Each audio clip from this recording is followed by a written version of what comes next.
I've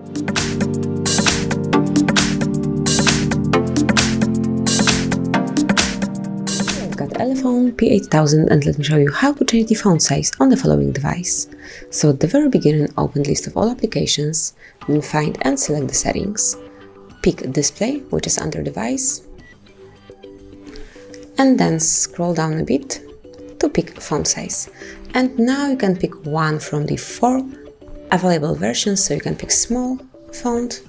As you can see now it's way smaller. Then if you will go back to font size, you can pick normal one, standard, or extra large. So let me pick this option so you can see how big the display is. The font size are. As you can see, everything is way bigger. Then if you would like go to the default one, open display one more time, scroll down a bit,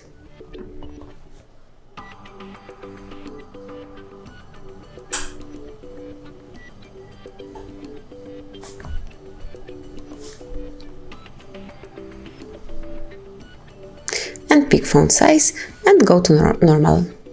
And now we are back in default font size, so now you can change the font size whenever you want to and pick the most suitable version of them.